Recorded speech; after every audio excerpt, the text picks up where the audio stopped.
इस वक्त लाहौर में सूबाई वज़रा प्रेस कॉन्फ्रेंस कर रहे हैं। By Speaker of the Provincial Assembly of Punjab and by the then Governor Umar Sarfaraz जो PTI के थे, तो उन तीन के तकरीबन 7 इक़दामात की वजह से एक कॉन्स्टिट्यूशनल क्राइसिस था जो कि फॉर वन रीज़न और अनदर कोर्ट में किसी वजह से या हम गए हुए थे इनिशियली 2-3 पिटिशंस या बाद अज़ां वो आए, चाहे उसमें बजट था एंड रेस्ट इज़ हिस्ट्री, आपके सामने सारी तफसील है, बार बार at the cost of repetition वो कहने का फ़ायदा नहीं है। लेकिन एक बात बिल्कुल वाज़े दो टोक कि हम हद्दल वसा कोशिश करते रहे कि हम आइनी हदूद में रहें, आइन के अंदर दिए गए तरीक़ेकार पे रहें और कोई भी गैर आइनी इक़दाम ना करें।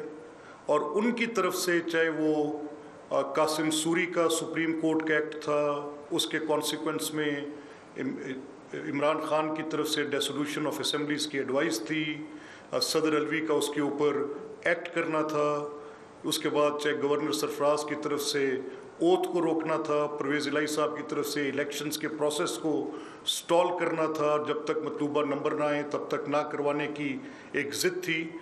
जो कुछ भी था, ये 7 के 7 वाक़यात वो हैं जो कि उनके पलड़े में पड़ते हैं, जो कि आइन की ख़िलाफ़ वर्जी किसी भी काउंट पे हो वो PTI के खाते में। हमने कोशिश की, हतल वसा कोशिश की, निगोशिएशंस भी किए, बातचीत भी की जो कि डेमोक्रेटिक लोगों को करनी चाहिए। इतने तल्ख माहौल में भी इतनी जब पोलराइज्ड पोजीशंस थीं, जब एक दूसरे के ख़िलाफ़ इतना इल्ज़ाम और झूठ था जो कि वो भी उनकी तरफ से ही था, और उसकी मैं अभी आपके सामने एक शक्ल रखता हूँ। अब ये तो वो सियासी मामला था जिसमें हम थे। अब इसके साथ एक नया सिलसिला भी शुरू हुआ, और वो नया सिलसिला ये शुरू हुआ कि वही इमरान खान, मैं भी आपके साथ डिमॉन्स्ट्रेट करूँगा कि वही इमरान खान जो 3 साल तक मतवातर आर्मी चीफ जनरल बाजवा के बारे में क्या कहते रहे, अदारे के बारे में क्या कहते रहे, अदारे के और सिविल अस्करी तल्लुकात के बारे में क्या कहते रहे, हम एक पेज पर हैं, वो क्या था। जब तक उनकी गवर्नमेंट को कायम रखने में किसी न किसी तरीके से, जिसका एतराफ़ वो ख़ुद कर चुके कि इंस्टीट्यूशन की तरफ से कोई एफ़र्ट करके उसको कायम रखा जाता रहा, तब तक तो वो मुहिब्बे वतन और बेहतरीन लोग थे।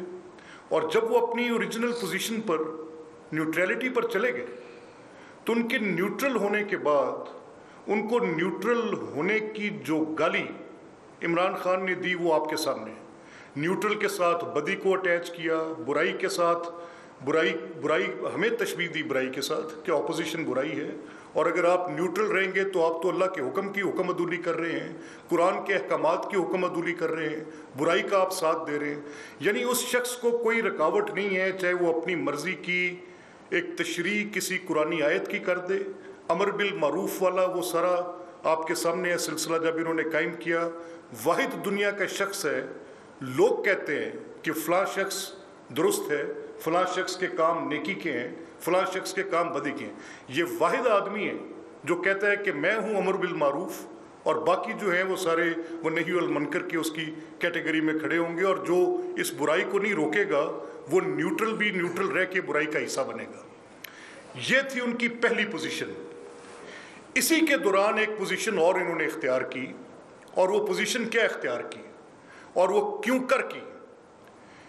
ये ज़हन में आया कि ये जब मेरी गवर्नमेंट ख़त्म हो रही है तो मुझे कोई एक ऐसा बयानिया चाहिए जिसको लेकर मैं बाहर निकलूं और मैं पब्लिक के पास जाऊं और उसमें जाके मैं ये बात कहूं कि मुझे इसलिए निकाला गया कि मेरे ख़िलाफ़ एक साजिश की गई और वो बैरूनी साजिश थी।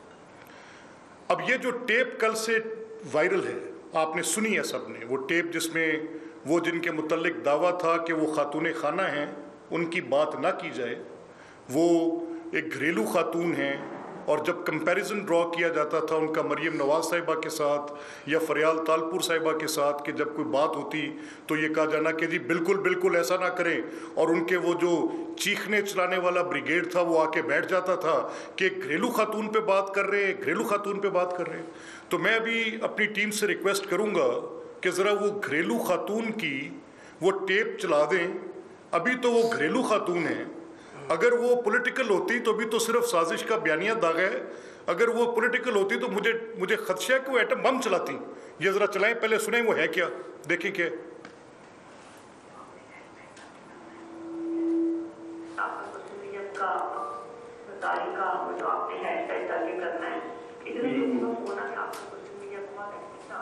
और एक हफ्ते से बिल्कुल एक्टिव नहीं है, क्यों है बेटा? आज तक आपको बहुत एक्टिव होने लगा। एक्चुअली कल ना मेरी बात ये जैसे अलीम खान है, ऐसे कितने भी लोग हैं जो बहुत आगे मेरे खान के हवाले से बोलेंगे, ठीक है? इन्होंने आज से भी ज़्यादा गान डालना है, मुझे मेरी शाद को बड़ी शेयर करा उनके इतना गान डालना है, लोगों की गवाही देंगे, आप इन सब कुछ नहीं बनाना, इन सबको लिंक कर देना है गद्दारी के साथ। ओके ठीक है, ठीक है। ये जो अलीम खान है ये सब बोलेंगे ना, ये सारी एक सेटिंग है, तो आप इसको लिंक कर देना है गद्दारी के साथ। आपने सोशल मीडिया के लेटर उठाने की, हमें पता है कि वो लेटर सही है, ठीक है, और हमें पता है कि गद्दारी की वजह से ये सब इकट्ठे हो गए, और ये अपने आप को बचाने के लिए ये गद्दारों के साथ करेंगे, और गद्दार बाहर की कुवत से भी और सब वो सारा आपको पता है, ठीक है। अब ये पता लग गया, आज आपने ये उसका उठाना है, देखो पता है कि मुल्क के खान के साथ गद्दारी हुई और मुल्क के साथ हुई, और ये उसका बयान है, इसको आप अपने इसको आपने सोने नहीं देना, इसको ठीक है, बिल्कुल सही है, और फ्रेंड बना देना है कि उनको भी पता है कि मुल्क और खान के साथ गद्दारी हुई है। देखिए आज उनके बयान आए। अच्छा दूसरा मैंने आपको कहना था, मुझे और जो फरा है ना उसके बारे में बहुत इन्होंने गान उड़ाना है, फिर आप उसको भी आपने लिंक कर देना है कि हमें पता है कि ये गद्दार कौन कर रहा है। तो बिल्कुल भी उसको इसी तरह करेंगे ना कि ये तो सारा इस वजह से कर रहे हैं क्योंकि अपने कुदरतदार है और इस वजह से और इस तरह के उसको पकड़ना चाह रहे थे, उसको ये पकड़ना चाह रहे थे कि ये चक्कर क्या है कि खान सर जो हर चीज़ों से निकल रहे हैं और इनको चीज़ें पता कैसे होती हैं। अच्छा हाँ ये समझ आपको, लेकिन ये इशू को आपने नहीं किसी को करना, लेकिन तो उनके पीछे इसलिए हैं, लेकिन आपने सो मीनिंग बाय कि इस पूरी टेप से तीन चीज़ें आपके सामने, एक गद्दारी, एक सोशल मीडिया पे इसको ट्रेंड बना देना है, और जो कोई भी बात करे चाहे वो अलीम खान करे या ऑपोजिशन की जो उस वक़्त की पार्टीज़ थी जो आज की गवर्नमेंट है, अगर वो बात करें, मेड बी पीपल्स पार्टी, मुस्लिम लीग, मौलाना साहब की पार्टी, कोई और बात करे तो उन सबको आपने गद्दार टैग कर देना है। अब इसी दौरान आप सबके हाफजे में होगी या नहीं है तो मैं भी आपको देता हूँ कि इसी दौरान उस ख़त का चर्चा आया कि वो ख़त एक साजिश का ख़त इनके पास आ गया है। भाई अगर वो ख़त था तो 28 दिन आप हुकूमत थे और आपको आपके बकौल उससे पहले पता चल गया था कि साजिश आपने कोई पकड़ ली है, तो आपने क्यों नहीं बुलवाया उस मुल्क के चार्ज डी अफेयर्स को या उसके एम्बेसडर को, उस मुल्क के साथ आपने क्यों नहीं कोई जवाबी मरासला लिखा? और वो कैसी साजिश थी कि जिसका वो ख़ुद आपके सफ़ीर को बता रहे, यानी इससे भोंगी और इससे ज़्यादा इलॉजिकल को बंदा बात कर सकता है? यानी कोई शख्स साजिश तैयार करे, साजिश कहा किसको जाता है? मुझे तो लगता है कि इनको इस चीज़ का भी नहीं पता कि अगर कोई कॉन्स्पिरेसी है तो कॉन्स्पिरेसी का बेसिक इंग्रेडिएंट तो ये होगा ना कि वो सीक्रेटिव हो, डिस्क्रीट हो, हिडन हो। अकली बुनियाद पे बात करनी है ना। अगर एक चीज़ हिडन नहीं है, एक चीज़ डिस्क्रीट नहीं है, उसको छुपाने की कोई शौरी कोशिश नहीं है, तो क्या उसको लफ्ज़ साजिश दिया जा सकता है? यानी अमेरिकन एक डोनाल्ड लू जो उनके डिप्लोमेटिक सर्विस के आदमी हैं या स्टेट डिपार्टमेंट के आदमी हैं, वो हमारे एम्बेसडर को अपना कोई डिस्प्लेयर किसी एक काउंट पे दे रहे हैं विज़ा विज़। मे बी मैं कोई सफारती अमूर का माहिर नहीं हूँ, मैं कोई डिप्लोमेटिक उन चीज़ों का या फॉरेन रिलेशंस पे मुझे कोई इतनी दस्तरस हासिल नहीं है, लेकिन बेसिक कॉमन सेंस पे बात कर रहा हूँ। यानी अगर एक मुल्क जो मैं रूस की तरफ अपना झुकाव कर रहा हूँ और उस तरफ बैठे अमेरिकन्स या वेस्टर्न जो लोग हैं उनकी कोई कंसर्न होगी किसी और रीज़न पर, तो मेरे डिप्लोमेट्स के साथ बातचीत करते हैं। दुनिया भर में ऐसे होते हैं। हम हिंदुस्तान के साथ बातचीत करते हैं, कश्मीर के इशू पे उस पर बातचीत करते हैं, हमारी चीन के साथ एक अच्छी गुफ्तगू होती है, बाज़ औक़ात किसी और मुल्क के साथ हॉस्टाइल रिलेशनशिप क्रिएट हो जाता है, बाज़ औक़ात हमारी कॉर्डियल रिलेशनशिप्स बन जाती हैं। तो वो कैसी साजिश थी, यानी जिस साजिश का कि भाई मैं तुम्हारे ख़िलाफ़ साजिश कर रहा हूँ, साजिश को उर्फ़े आम में कॉन्स्पिरेसी का 109 है हमारी पीपीसी में। तो वो ये उसमें तो होता है कि जी वहाँ पे साजिश घड़ी जा रही थी, किसी ने सुन लिया, कोई मुखबर होता है, ऐसा नहीं होता कि मुतला किया जाता है। तो भाई बुनियादी लुग़वी मानी तो समझ लो कि साजिश के क्या थे। आपकी तो टोटल जो आपने ये बुनियाद बनाई, उस पर किया क्या कि आपने बैरूनी साजिश का नाम देकर असल में एक अंदरूनी साजिश की। और आपकी अंदरूनी साजिश क्या थी कि पाकिस्तान की जो आइन आपको हक देती है कि आप एक तहरीक अदम एतमाद ला सकते हैं, एक आइनी तरीक़ाकार है। अब जब उस आइनी तरीक़ेकार के ऊपर जाके आपकी हुकूमत के ख़ात्मे के लिए कोशिश हुई और आपने भीख मांगी अस्करी अदारों से कि आपकी मदद की जाए, ऑन रिकॉर्ड है ये बातें, आपने जलसों में जाकर कहा कि न्यूट्रल ना रहना, न्यूट्रल रहना गुनाह अजीम है, न्यूट्रल तो जानवर होता है। और फिर ये जो मीर तोशौल दौला खुद लोगों को कभी किसी को कहें कि ये सिराजुल दौला है, किसी को कहें कि ये मीर जाफर है, और ख़ुद अपना किरदार क्या है कि अगर किसी और रियासत की तरफ से कोई तोहफा मिले तो उसको बेच के आपके घर के किचन चले, आप 18-18 करोड़ की जाकर वो घड़ियाँ बेचे। इतनी लो लेवल पर ये तो हुआ है जो सामने आ गई चीज़ें। तो मैं तो ये कहता हूँ कि ये लोगों को नाम देते हैं अच्छे भले, इनको मेरे नज़दीक तोशा खान से बेहतर नाम और कोई दिया नहीं जा सकता। ये तोशा खान जो हैं, जो तोशे में आया उसको उठा के अपने घर ले गए, कुछ अपनी एहलिया ज़ौजा मोहतरमा को दे दिया, कुछ अपने बाकी अजीज़ो कारब में बांटा, वो तकसीम करके। बाकी जो आपके मामलात फॉरेन फंडिंग के थे, वो जो आप एक करप्शन के आईफल टावर हैं, वो जो आप मदर ऑफ ऑल करप्शंस हैं, जिसकी बेसिस पर एक बिजनेसलेस आदमी, एक ऐसा आदमी जिसका कोई नोन कारोबार नहीं है और उसकी एक एम्पायर खड़ी हो जाती है, और उसके लिविंग स्टैंडर्ड्स देखें, क्या वो सिर्फ एक क्रिकेटर ये सब कुछ कर सकता था? देयर इज इस फॉर्चून के पीछे there is a crime behind this, and that crime is looting of public money, public donations के पैसों को इन लोगों ने लूटा है, चाहे वो पॉलिटिकल पार्टी के नाम पे लूटे।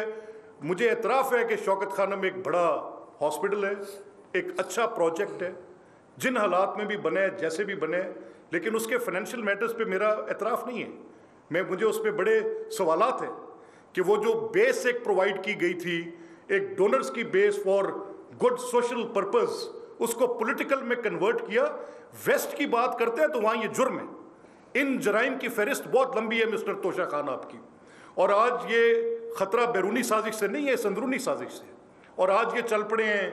मैं रिक्वेस्ट करूंगा अपनी टीम से कि ये जो आज कल इन्होंने जलसा किया और आज सब अखबारात की बैनर हेडलाइंस हैं कि जी ये जो मदद मिल रही है और जो इनको सपोर्ट मिल रही है वो इनको अदारे की तरफ से नहीं, अस्करी फ़ौज का नाम लेते हैं ना। तो ज़रा प्लीज़ काइंडली बदर साहब प्ले कीजिएगा, ये ज़रा दिखाएं कि ये खुद क्या कहते रहे इस पर।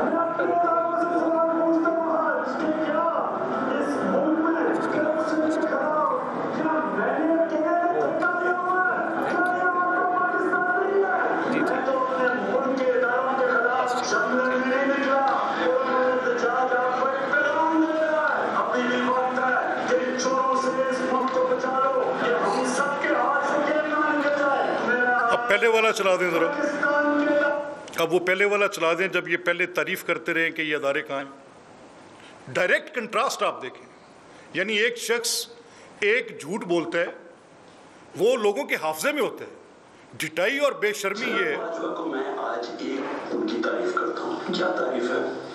मुझे पता है कि मैं पुराने आर्मी चीफ को भी जानता था। इस तरह करके किसी आर्मी चीफ को अटैक करना, फौज के अंदर एक रिएक्शन आता है। ये जनरल बाजवा एक सोचे हुए आदमी है, एक वो उसके अंदर ठहराव है, इसलिए वो बर्दाश्त कर रहे हैं। कोई और यहाँ रोक ले। ये मैंने सिर्फ आपको 2 क्लिप्स इसलिए दिए हैं, अभी अता साहब भी आपको इसकी तफसील देते हैं। ये 2 डिफरेंट पोजीशंस हैं। अगर वो हुकूमत में हो तो जनरल बाजवा एक बेहतरीन डेमोक्रेट है, एक बेहतरीन जनरल है, वो एक बेहतरीन हिकमत अमली रखने वाले, जो अपनी इनकी आगे फर्दर अगर मैं आपको क्लिप्स इनके सुनवाऊं, कराची में वो इनकी मदद करते हैं, लाहौर में वो इनकी मदद करते हैं, फाटफ में वो इनकी मदद करते हैं, बजट प्रोसेसिंग में वो खुद कह रहे हैं, मैं नहीं कह रहा, वो सब कुछ उनका उनके टेप। और अगर वो गवर्नमेंट में हो और जनरल बाजवा ये सब कर रहे हों तो वो एक आला पाए के इंसान है। और उनके साथ फिर इनकी आप ये बातचीत जो ये कर रहे हैं, ये एक इंटरव्यू नहीं है।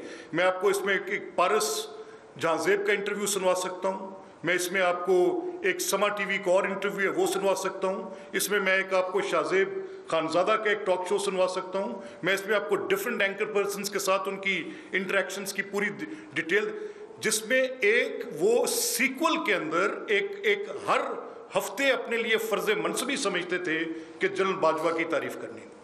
अब नो कॉन्फिडेंस मूव आई, नो कॉन्फिडेंस मूव के नतीजे में हुकूमत खत्म हो गई, तो शिकवा किससे पैदा हुआ?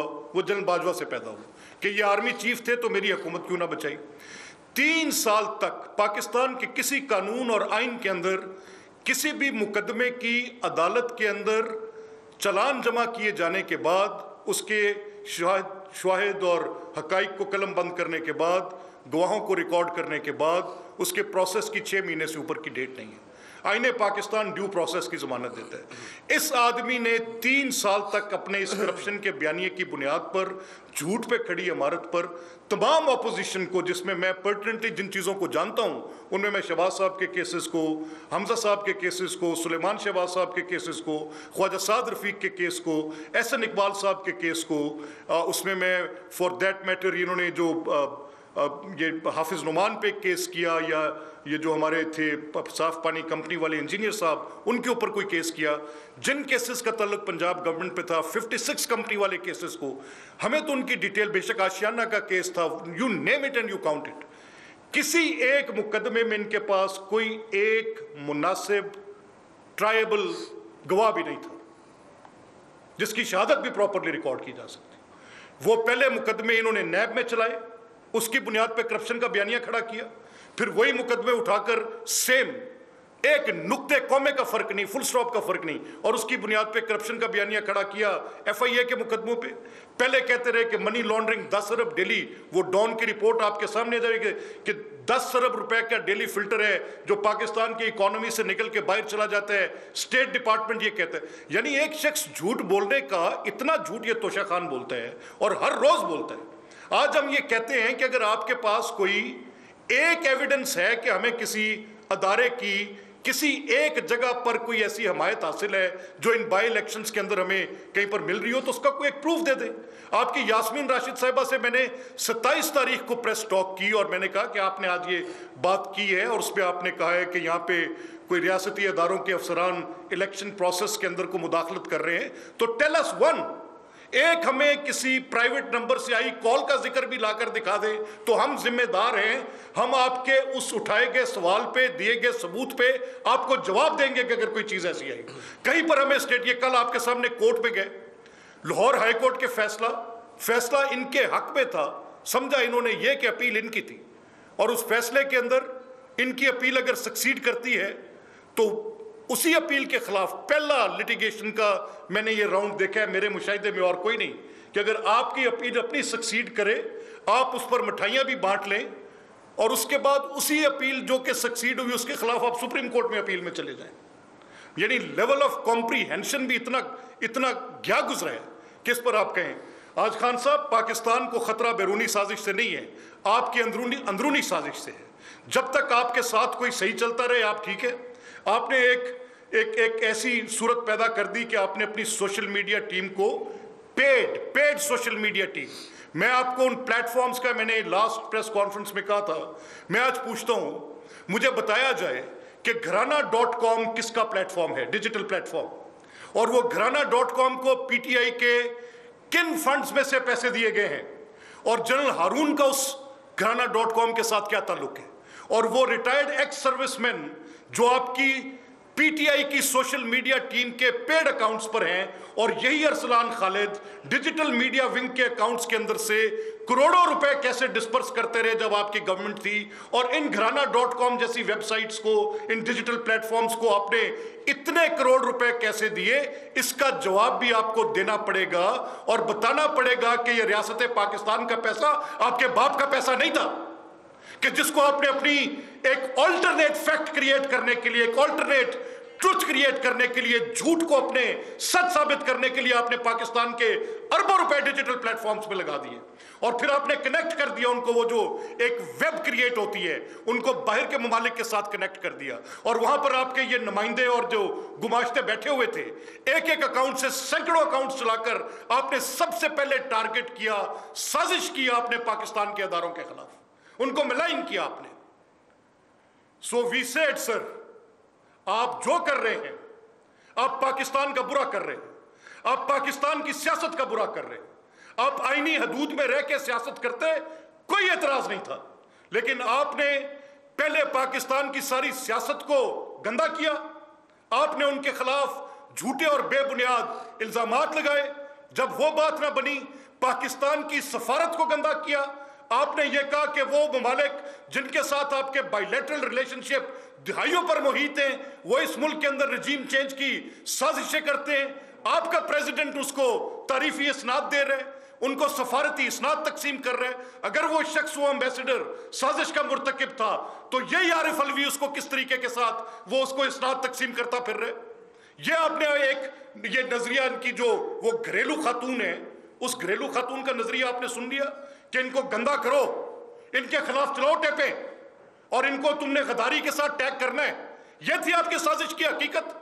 क्या आपने अवाम पाकिस्तान को बिल्कुल बुद्धू समझ लिया कि ये औरत अगर घरेलू ना होती, ये तो आज सिर्फ ये गद्दारी के टैग लगवा रही है, ये तो एटम बम चलाती, और फिर वो फर्क होगी।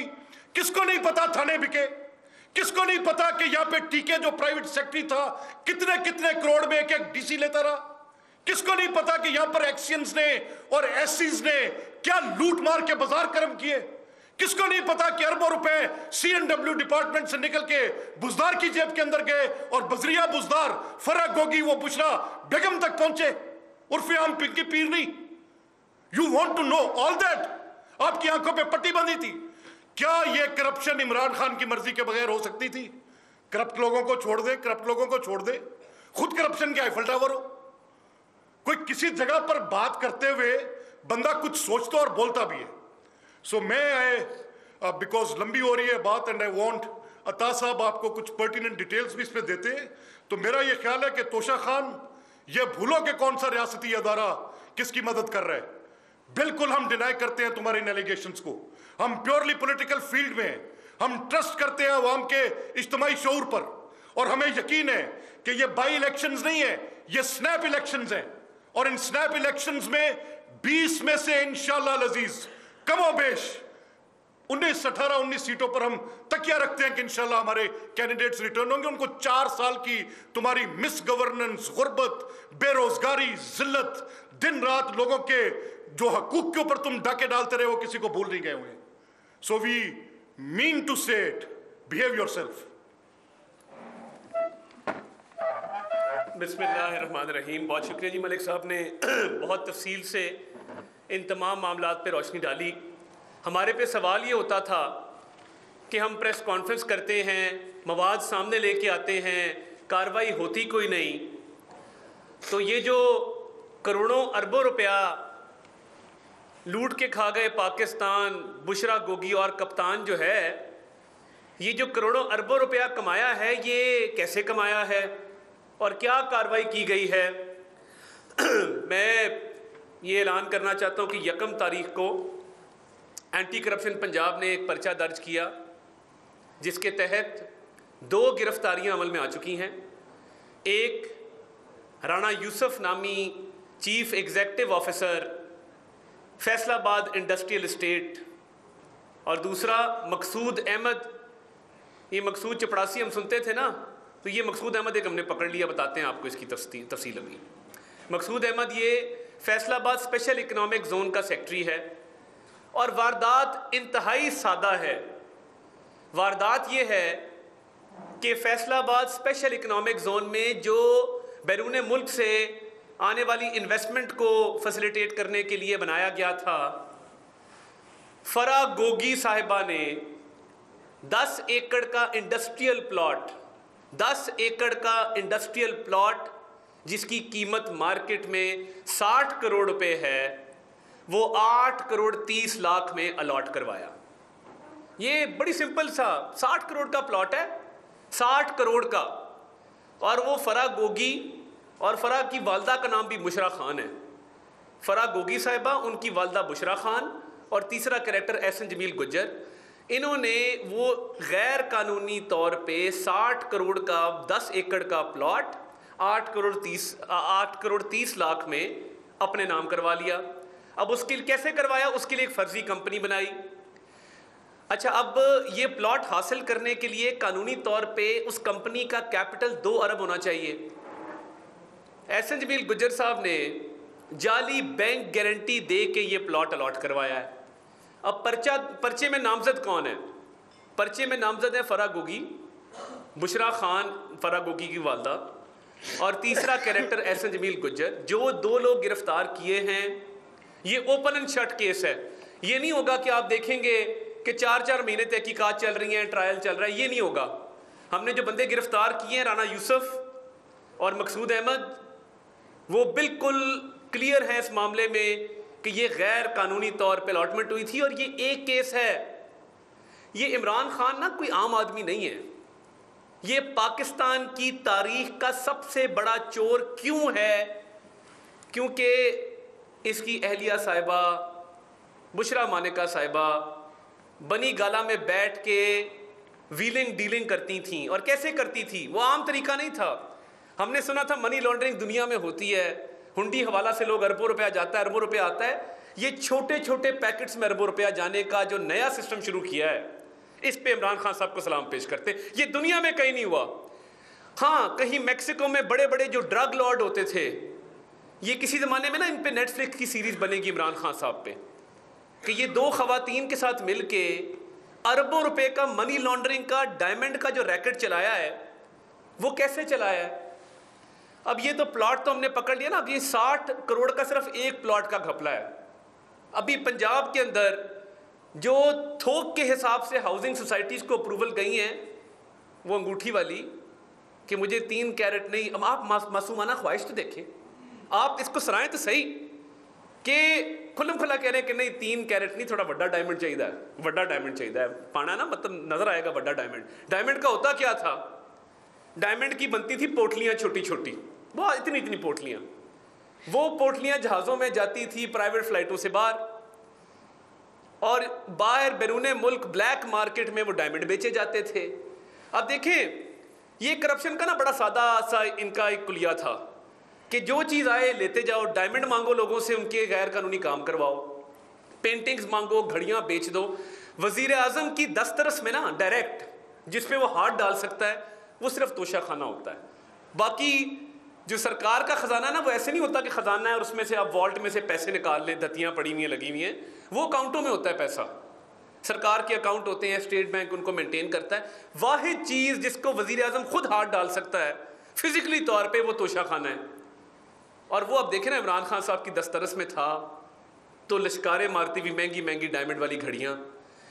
एक दोस्त मुल्क के सरबराह ने इस बात का बुरा मनाया कि वो घड़ी सिर्फ एक थी दुनिया में। कस्टम मेड घड़ियाँ होती हैं ना, जो सरबराहाने मुल्क आपको गिफ्ट करते हैं, वो एक ही थी दुनिया में घड़ी। उसको पता लगा कि ब्लैक मार्केट में बिक रही है। उसने कहा किसने बेची? उन्होंने कहा जी इमरान खान, उसकी बीवी ने। उन्होंने वो घड़ी उस ब्लैक मार्केट से उठवाई, वापस खरीदी कि ये बड़ी नायाब चीज़ है, ये ब्लैक मार्केट में नहीं बिकनी चाहिए। और सर्टिफाइड चोर आप कहते हैं लेके आए हैं। किस पे इल्जाम लगाते हैं? आपको बाजवा साहब ने कहा था करप्शन करें। आपकी जब करप्शन सामने आती है तो आप फौज पे हमले शुरू कर देते हैं। जिस दिन आपका कुछ स्कैंडल आता है, आप कहते हैं फौज बहुत बुरी है, बाजवा साहब बहुत बुरे। ये अपनी करप्शन छुपाने के लिए जो इदारों पे हमला है, ये एक कबी और मकरू हरकत है जिसका कोई जवाब नहीं है इमरान खान साहब। और मैं चैलेंज करता हूं लोगों को जो कहते हैं कि आप आधी पानी की बोतल भी जेब में घर डाल लेके जाते हैं। खुदा का खौफ करें। ये जो 2-3 लोग हैं ना, ये जो वीलॉग भी करते हैं, टीवी पे भी आते हैं, मैं आपको चैलेंज करता हूं, मेरे साथ बैठ जाएं, मुनाजरा कर लें। मैं 2 लोगों को चैलेंज करता हूं, एक शरीफ साहब को और एक रियाज खान साहब को, कि आए ना बैठे, ये 60 करोड़ के प्लॉट वाली कहानी जस्टिफाई करके दिखा दें। मैं सियासत छोड़ दूंगा, आप सिर्फ ये 60 करोड़ के प्लॉट वाला घपला आप जस्टिफाई कर दें। आप लोग हिस्सेदार हैं इदारों पे जो हमले होते हैं। अरशद शरीफ साहब और इमरान रियाज खान साहब किस फौज को गालियां देते हैं जो हमारी सरहदों की मुहाफिज है? और क्यों गालियां देती है? क्योंकि बुशरा बीबी ने, फराह गोगी ने और एहसन जमील गुज्जर ने इमरान खान की ईमा पे करप्शन की है। ये गालियां इसलिए हैं। और सर्टिफाइड चोर कौन है? जिसने डायमंड बेचे, जिसने घड़ियां बेची, जिसने अफसरान लगाए तो रिश्वत लेके लगाए। इमरान खान साहब बेनामीदार हैं। फराह गोगी के पास कोई इख्तियार नहीं था। ये बुशरा साहिबा और फराह गोगी और एहसन जमील का जो ट्रायका था, इसके सरबराह इमरान खान साहब हैं। ये पैसा उन तक जाता रहा है। वो जो कहती थी कि कुत्ते की आंखों में आंसू आ गए फटे हुए कपड़े देख के, मेरे खावंद के कोट में पैबंद लगे होते हैं, फटा होता है, उसके पास खाने के पैसे नहीं हैं, तो ये जो कह रही है गद्दारी के सर्टिफिकेट बांटो, ये बुशरा बीबी मास्टरमाइंड है कि हर चीज को गद्दारी से लिंक कर दो। फौज पे अटैक करो, सियासतदानों पे अटैक करो, जजेस पे अटैक करो, मीडिया पे अटैक करो, और जो खान साहब के खिलाफ बोले वो गद्दार। और खान साहब और उनका ये करप्ट टोला मुहिब्बे वतन। आप देखिएगा जिस दिन इनकी करप्शन की दास्तान आती, अब तो हमने गिरफ्तारियां शुरू कर दी ना, पता लग गया, क्लियर हो गया। ये 2 बंदे हमने पकड़े हैं, 2 और पकड़े टीके के फ्रंटमैन मुजफ्फरगढ़ से, वो एक अलग कहानी है। महकमा अनहार के एक्सीएन और एसडीओ को पकड़ा गया है, खुरम नामी आदमी गिरफ्तार है। तो ये जो गिरफ्तारियां हो रही हैं, जो मामलात सामने आ रहे हैं, इसमें न्यूट्रल का कोई कसूर नहीं है। ये आपका कसूर है कि जहां आपकी चोरी चकारी डाके पकड़े जाते हैं, और कोई डाका 50 करोड़ से कम का नहीं है। जहां हाथ डालो 50-60 करोड़, 1 अरब, 2 अरब, 5 अरब के डाके निकल आते हैं। और जिस दिन निकलता है, न्यूट्रल बड़े खराब है जी, फौज बड़ी खराब है जी, ये बंद कर दें, बहुत हो गया। हम नहीं जानते आप किस कमाश के आदमी हैं। हम नहीं जानते कि बनी गाला का खर्चा भी किचन का वजीर आजम हाउस के से जाता रहा है। हम नहीं जानते कि रोज हेलीकॉप्टर पे जब आप जाते थे कितना खर्चा होता था। ये तो छोटी बातें हैं हुजूर। जो अरबों रुपए के स्कैंडल्स आ रहे हैं और जो गिरफ्तारियां हो रही हैं, जो पर्चे कट रहे हैं, ये फराह गोगी को वापस क्यों नहीं लाते हो इमरान खान? हम फराह गोगी के रेड वारंट जारी करने जा रहे हैं। और ये जो 60 करोड़ के प्लॉट वाला इशू है, फराह गोगी को और एहसन जमील गुज्जर को पाकिस्तान वापस लाया जाए, ये हमारा मुतालबा है। बतौर सरकार इस पर भरपूर एफर्ट करेंगे, कानूनी लवाजमात पूरे करेंगे। मगर अगर इमरान खान सच्चा है, वो रब्बे जुल जलाल की कसम खा के कहे कि उसको नहीं पता था कि फराह गोगी, एहसन जमील और उसकी अपनी अहलिया बुशरा मानेका ये काम कर रही है। और अगर इमरान खान सच्चा है और वो चोर नहीं है, अगली फ्लाइट से फराह गोगी को वापस लेके आए। यानी गजब खुदा का। एक वजीर आजम इमरान खान वो था जो 11 बजे दफ्तर जाता था और 5 बजे घर आ जाता था। IMF के साथ मुआहदे वायलेट हो रहे हैं, महंगाई हो रही, कोई परवाह नहीं है, हम भुगत रहे हैं। आज 5 बजे के बाद फराह गोगी, एहसन जमील गुज्जर और बुशरा मानेका 5 से 10 अगला प्रोग्राम चलता था कि आज कितने कमाए, तुमने कितने डायमंड बेचे, कितनी पेंटिंग बेची, मैंने आज घड़ी बेच दी। जिस तरह चोर डाकू के गैंग नहीं होते, शाम को इकट्ठे होते हैं वारदातें करने के बाद, छोटे चोर होते हैं, वारदातें करते हैं, शाम को इकट्ठे हो जाते हैं। हाँ भी की लुटिया है, वो कहेगा जी मैं फलां कड़ी लुट के आया है जी, वो कहेगा हाँ मैंने फलां प्लॉट पे कब्जा किया है। तीसरा डॉन होगा, वो क्या मारेगा, हा हा हा मैंने तो आज 2 अरब की दिहाड़ी लगाई, मैंने बैंक लूटा है। तो ये शाम को बाकायदा बनी गाला में ऐसी महफिलें होती थी जिसमें फराह गोगी, बुशरा मानेका, इमरान खान और एहसन जमील गुज्जर ये इस तरह की वारदातें करके शाम को खुशियां मनाते थे। तो ये बातें को ढकी छुपी हैं। इमरान खान साहब अभी भी वापस लें फराह गोगी को। ये अच्छा, ये क्यों नहीं लाता फराह गोगी को वापस? वजह सुन लें। जिस दिन फराह गोगी और एहसन जमील वापस आए, गिरफ्तार हुए, 1 घंटे में वादा माफ गवाह बनेंगे। 1 घंटे में कहेंगे और फर बोलेंगे कि ये सब कुछ जो अरबों रुपया कौम का लूटा गया है, ये इमरान खान और बुशरा मानिका के कहने पे लूटा गया। और बुशरा मानिका साहिबा बस कर दें, ये जो आप दीन को इस्तेमाल कर रही हैं, क़यामत के दिन अल्लाह ताला के सामने आपसे हम इसका जवाब लेंगे। हर बात पे आप दीन को ले आती हैं, और आप जो करती रही हैं वो दीन है। दीन में कहां लिखा है जो हरकतें आप लोग करते रहे वहां बैठ के? और इनके वजीर कान में क्या कहते हैं? खान साहब इस्लामी टच दें ना, इस्लामी टच दें। कौम को बेवकूफ समझते हैं। कंटेनर पे चढ़ के कासिम सूरी खान साहब के कान में कह रहा है, खान साहब इस्लामी टच, इस्लामी टच। मतलब आप अंदाजा करिए किस तरह के लोग हैं। मतलब ये खातून जो है, ये अब गद्दारी के सर्टिफिकेट बांट रही है, ये काफिर होने के सर्टिफिकेट बांट रही है, और खुद करप्शन में डूबी हुई खातून है। कोई एक पैसा, टेडी पैसा इसने नहीं छोड़ा। तो ये आने वाले दिनों में घेरा तंग होगा। आप खातिर जमा रखें, पंजाब में जितने घपले किए हैं एक एक करके सब सामने आएंगे, और आप हर बात पे इदारों को, फौज को, अदलिया को जो हमले कर रहे हैं, इससे आपकी करप्शन नहीं छुपेगी। क्या होगा? आप 4 गालियां दे लेंगे सोशल मीडिया पे, 4 लोगों को कहेंगे कि गलत कमेंट्स कर दो, खुद आके जलसों में कहेंगे कि मैं फलां को ये कर दूंगा, फलां को वो कर दूंगा।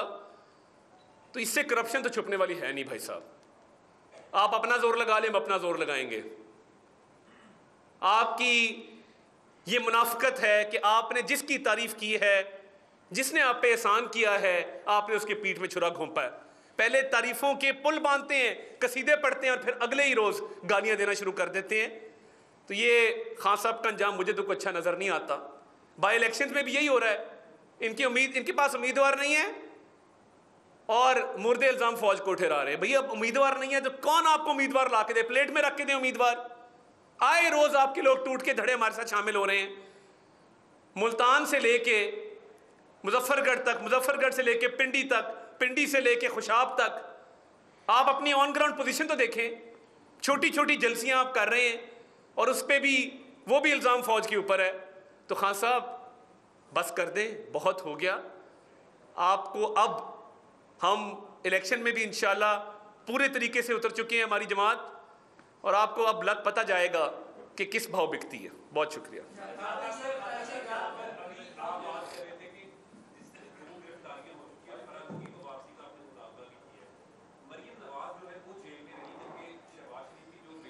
वो भी अदालत में पेश होती रही, तो पिंकी जो बुशरा बीबी है, इनको गिरफ्तार करने का कोई प्लान है अब आपका? देखिए, हम डिमांड ये है कि फराह गोगी वापस तो आए ना जी। बुशरा बीबी के खिलाफ केसेस बहुत सारे हैं और सबूत भी मौजूद हैं। फराह गोगी जो नामजद हैं, और बुशरा खान जो फराह गोगी की वालदा नामजद हैं, और एहसन जमील गुज्जर साहब नामजद हैं इन पर्चों में, उनको मफरूर इसलिए रखा हुआ है क्योंकि ये समझते हैं कि जिस दिन ये वापस आए तो बुशरा मानिका की गिरफ्तारी जो है वो इमिनेंट है, क्योंकि वो रोज़े रोशन की तरह अयां सबूत हमारे सामने मौजूद हैं। तो ये घबरा के इन्होंने उनको बाहर फरार करवाया।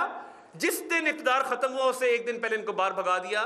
तो इतने सच्चे हैं तो वापस लेके आए। इनको पता है कि फराह गोगी 1 मिनट में वादा माफ गवाह बनेगी बुशरा मानिका और इमरान खान के खिलाफ। ये बताइएगा कि इमरान खान को भी गिरफ्तार क्या करने जा रहे हैं? कल राना सना ने भी कहा है कि हम कैबिनेट को कहेंगे कि गिरफ्तार करने की इजाजत दें, तो आगे फ्यूचर में आप इमरान खान को गिरफ्तार करने लगे? देखिए, अगर तो खान साहब को पकड़ना हो तो मंशियात बहुत आम वो इस्तेमाल करते हैं, वो आपको पता है। देखिए, ये ढकी छुपी बात नहीं है।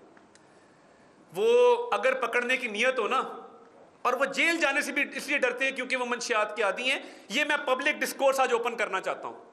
क्यों हम छुप छुप के ये कमरों में बातें करते हैं खान साहब की मंशियात पे? मुझे बताएं, कोई शख्स इस कमरे में बैठा हाथ खड़ा करके बता दे कि उसको नहीं पता खान साहब की मंशियात का। ये एक अजीब मंतक है, खान साहब की मंशियात की बात ना करो। चर्स वो उस जमाने से इस्तेमाल करें जब वो क्रिकेटर थे, ये बात वाजे है, पूरी दुनिया जानती है। वजीर आजम हाउस कोकेन कौन लेके जाता था, कौन लेके आता था, बनी गाला में कोकेन कैसे पहुंचती है। और ये जेल इसलिए नहीं काटता कि इसको ये शक है कि हम इसको कोकेन नहीं पहुंचाएंगे जब ये जेल जाएगा। खान साहब को भी गिरफ्तार करने का कोई इरादा, कोई प्लान नहीं है, डरा वो हुआ है।